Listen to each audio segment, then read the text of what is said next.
Hello everybody. Today we're going to be discussing a very simple method that I use to determine what settings I might need when I'm hunting out in the field. If you're going to a spot that you're unfamiliar with, you're not exactly sure what the ground conditions are like, then this is going to help you determine what you're going to need to do to set up your detector to hunt that area. So stick through to the end and let's get started.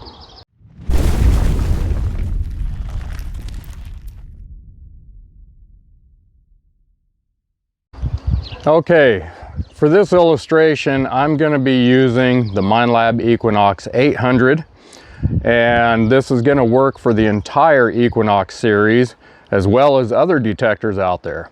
So this will be good for all detectorists, and it'll be some good information for you. Let's do this. Okay, if you're not familiar with terms and settings that I'm discussing here, I will leave a description up here in the video. I think it's on this side, it might be over here. There's going to be a video.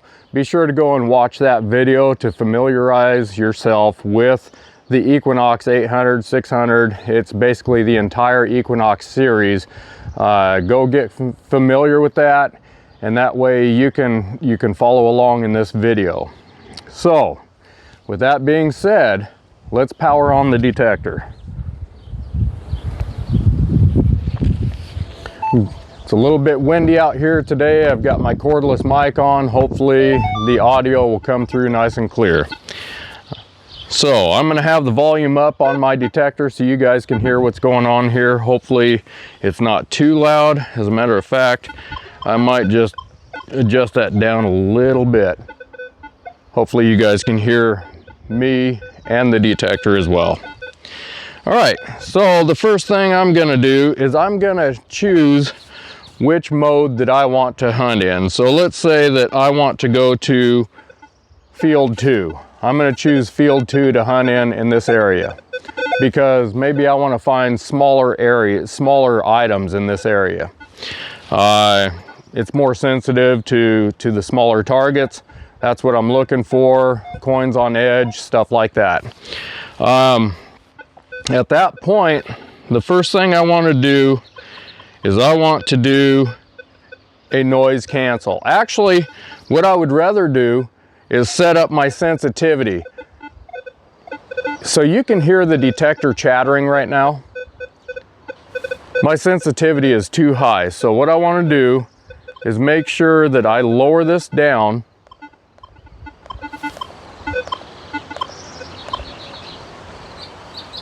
Now my detector is quiet, it's stable. So at this point where I'm at right now, I just lowered my sensitivity down to 18. It's actually still chattering a little bit. 17. 16. 15. We got a lot of EMI today. So anyway, for the demonstration, we're going to stabilize the detector. And that way you're not hearing the chatter, you're only going to hear the targets in the area that you're hunting. The next thing we're going to do is we're going to do a noise cancel. So go ahead and go over to noise cancel, run your process, keep your coil off the ground.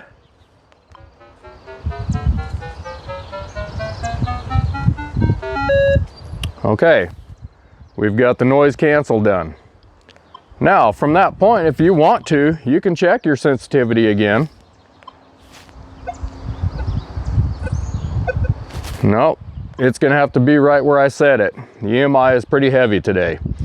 So, from that point, what I want to do, I'm in new territory. I don't know what the ground conditions are like. Let's say I'm at a ghost town or an old homestead.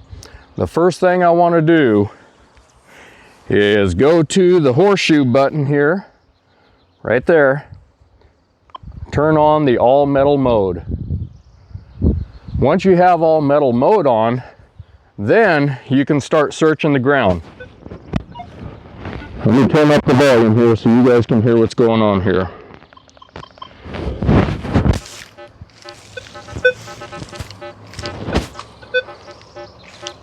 If you can hear the low grunts, let me take off my mic here so you can hear.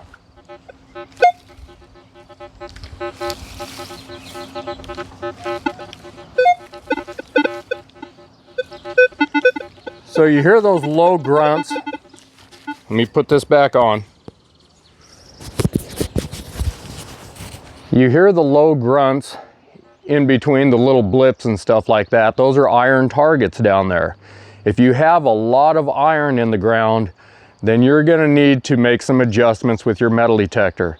Because if you have a lot of iron, if it's usually an old homestead or a ghost town, you're gonna have a lot of iron. It's gonna be trashy ground.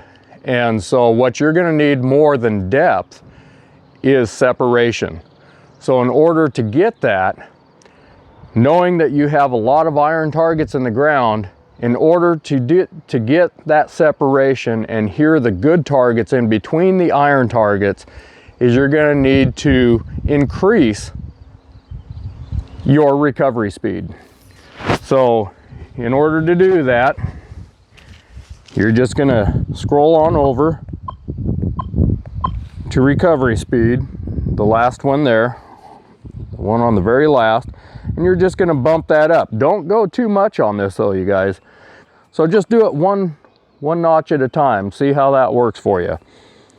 Right there is 4. I have bumped it up pretty high, depending on areas that I was at that was extremely heavy iron.